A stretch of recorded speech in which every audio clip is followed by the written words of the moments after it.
Update. My daughter chose her stepdad to walk her down the aisle.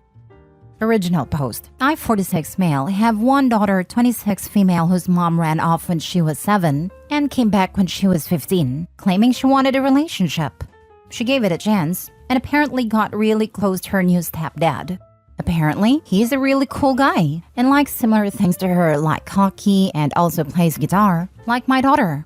I initially thought that it was great she was bonding with her stepdad and her mom. Now she's getting married to her fiancé, 30 male, who she has been dating for 4 years. I pitched in for the wedding, as did her mom, upwards of $25,000.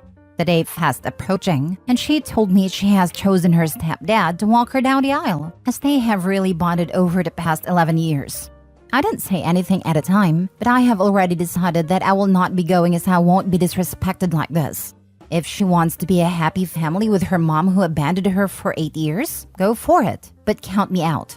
It wasn't either of them who went to all her hockey games. It wasn't them who paid for her tutoring for exams. It wasn't them who went through the financial hardship of working 3 jobs until she was 17 to support both of us. And it wasn't them who was here when she got her milestones. It was me.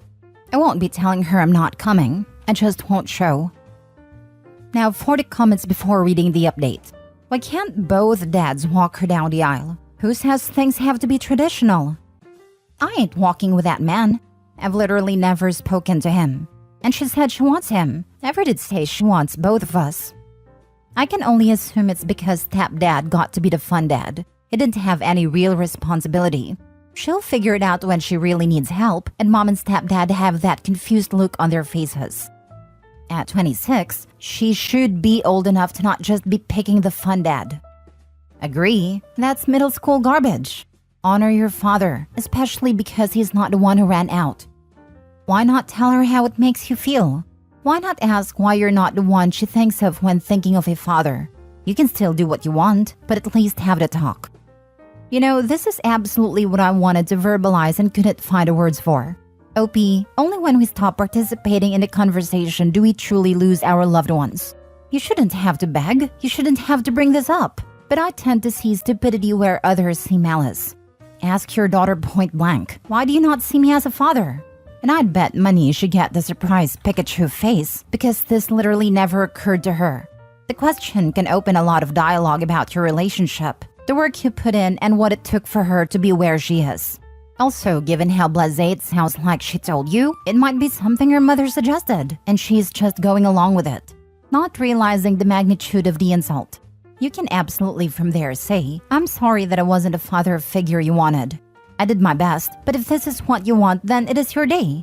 I hope you have a good life. When you don't show up for the wedding or even respond to her calls and texts, she will know how badly she messed up. But if you don't talk to her, you will be cutting off your nose to spite your face. I have seen something similar to this play out twice, and at this point, I think the pain is just too much to bring up.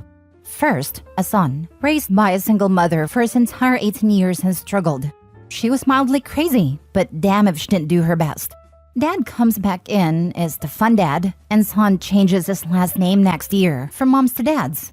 Second, a daughter raised by her grandmother also for all 18 years, but mom comes back into the picture after 18 years of on-and-off heroin use, and suddenly grandma's off her rocker, and she prefers to hang out with mom.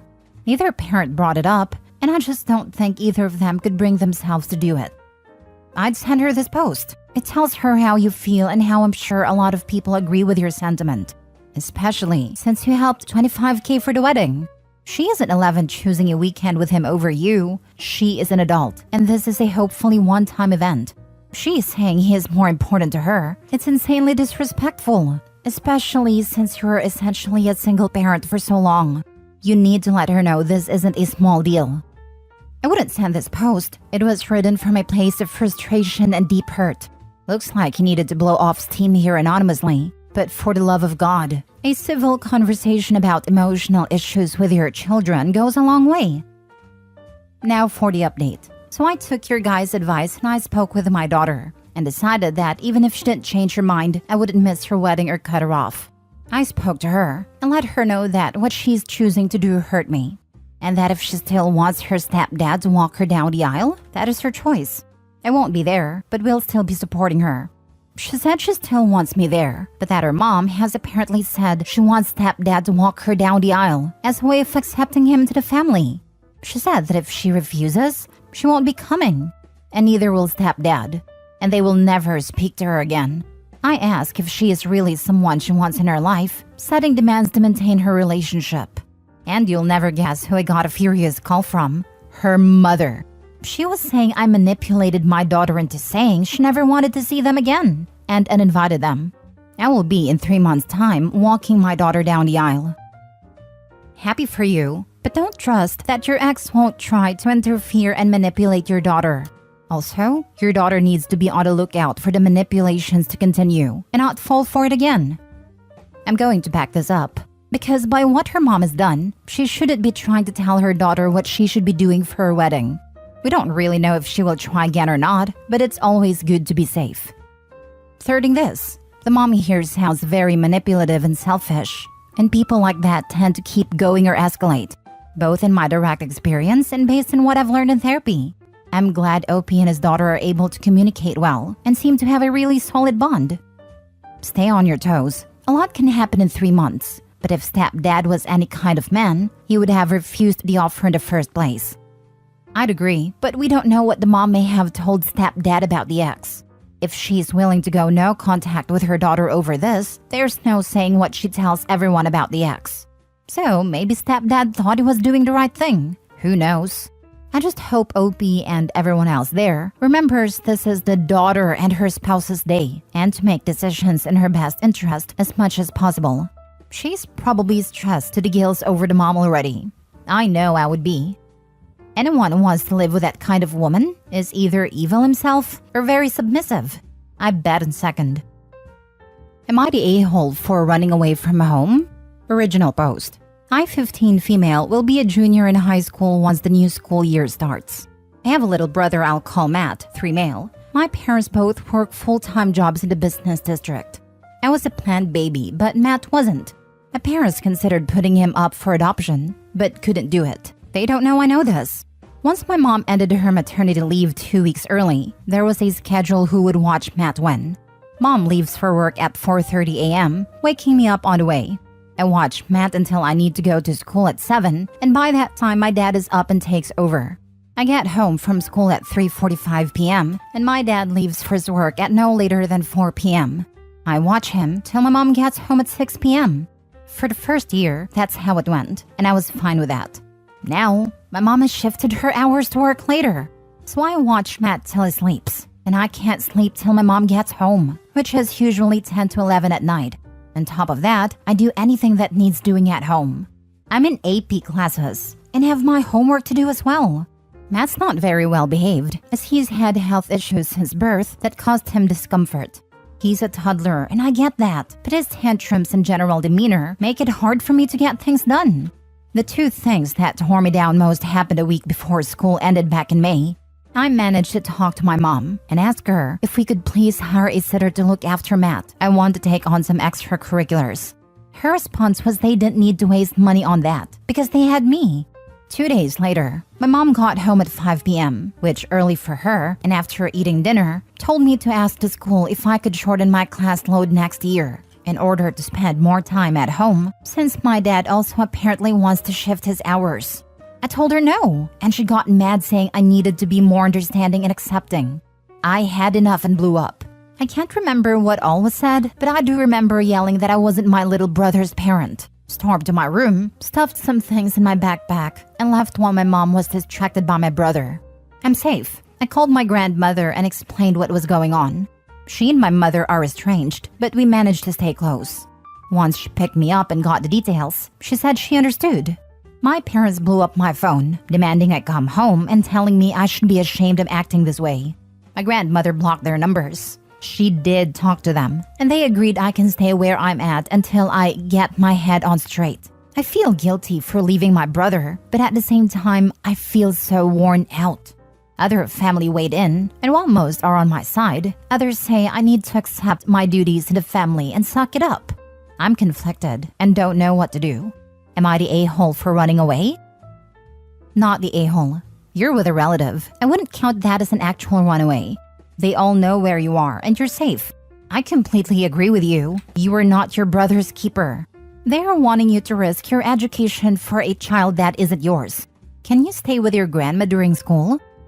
I talked to my grandmother about that, and she would be willing to take me in, but I'm not sure how my mom and dad would respond. Does your grandmother live within the same school district as your parents? Or would you have to switch schools in order to live with her? As long as she lives in the same district and you don't have to switch schools, there shouldn't be an issue with updating the school about your living situation, meaning emergency contacts. Your school guidance counselor may even be able to help with any paperwork that's needed by the main office of your school. Not the a-hole. You're still a kid. You shouldn't be dealing with so much responsibility. You didn't sign up to be their unpaid babysitter. You're literally losing your childhood because your parents think you have to be responsible for your brother when they should be the ones taking care of him. Or hiring a nanny or a babysitter if they can't always be there for your brother. Not the a-hole. It is absolutely inappropriate for your parents to do this. I hate it when people pull a Duggar and make their older children raise the younger ones. I think it was very smart of you to go to your grandma, and you might want to live there through school. The nerve of your parents asking if you could shorten your course load and saying you need to be more understanding and accepting. Unbelievable. Now for the first update. Thank you to everyone who left comments. I feel more confident in my decision now. A couple of people said I needed to talk to my parents about a sitter or boundaries. I've tried before the last time, and they either brushed me off or said things like, "That costs so much money," and "But you do such a good job," and "You're the big sister. It's your duty to watch him." I looked up parentification since I'd never heard it before, and all the boxes were ticked. I had no idea. My grandmother is talking to an attorney and wants to set up an arrangement that will let me stay with her my last 2 years of high school. After I graduate, I plan to go to college in another state. Thank you again for your kind words. If something major happens, I'll let you all know. Best wishes to you and your brother. He's the most innocent of all in this mess. And I'm glad your grandma is there to look after you. If your parents try to cause problems, call CPS on them. Parentification is abuse and it's their child, not yours. I am sorry for your brother, but best of luck to you. You're doing the best to protect yourself. Second update. It's been a few weeks, but quite a bit has happened. I'll try my best to keep this concise. Once again, thank you for all your comments and support. That meant a lot to myself and my grandmother, who says hello. Firstly, my father managed to find my post despite my efforts. I told my mother about it, and they proceeded to blast me to the members of my extended family via social media, saying I made them look bad. She deleted the post a few hours later, according to my cousins who support me. A few days later, during a meeting between my parents and myself, my grandmother and our lawyer, my father, apologized to me, and I felt it was sincere. As for my mother, she was silently fuming. Matt was at their house with one of my aunts. They agreed, with great reluctance on my mother's end, to give my grandmother full custody of me of my remaining 3 years as a minor. The next day, my grandmother and some of my supportive family members helped me get what I had for belongings out of my parents' house. I didn't feel true relief until that moment. Now, I'm trying to enjoy my summer. I'm hanging out with friends, going swimming. I'm relaxing. I'm finally reading books I bought 3 years ago that I never got a chance to read. I'm planning extracurriculars for next semester and even planning a birthday party, my first in 3 years, for my sweet 16 in February. I'm also helping my grandmother around the house. I do chores, but this time I'm getting an allowance. Even my sleep has improved. It's a whole new way of living, and it's kind of overwhelming, but I've never been happier. Hopefully this is the last time I post. I'm going to log off Reddit and go out with my grandmother for some shopping. Thank you all. Enjoy being free, my friend. We need more grannies like yours. Good luck in life. Hopping onto the top comment to say that I love this so much. This is the childhood/adolescence you deserve. I'm so grateful for your grandmother for being in this world and doing right by you. Glad things worked out for you. One question, did you get your documents such as birth certificate and social security card? You will need those, and I don't really trust your mother. Grandma can order placements for OP, assuming they get all the paperwork for legal custody, rather than just some kind of informal arrangement. OP mentions a lawyer. Guarantee it's all legal since there's one involved. If he's worth his chickens, He'll also make sure all the needed documents, birth certificate, social security card, etc. are all handed over too. It's nice if they hand them over, but getting new ones for a minor you have custody shouldn't be hard at all unless they were born off the grid in a cult or something. Guardians have to be able to do things like enroll kids in school, get medical treatment, help them get licensed to drive, etc. I'd be more concerned about the parents misusing them. Yes, replacements can be acquired, but most identity theft happens from family members. If things are so tight that parents are overusing the OP, I'd personally be concerned about identity theft for financial issues and probably some spite. Most family members get away with identity theft because people are reluctant to turn them in for it. There's not all that much stopping your parents from ordering a dozen certified copies of your birth certificate and handing them out in Times Square if they were so inclined. Most localities don't restrict parents from getting them regardless of the state of the relationship. All most people can realistically do is monitor their credit and dispute it if anything happens. There's a way to get your social security number changed if you end up being a repeat victim, but I've heard it's a really high bar.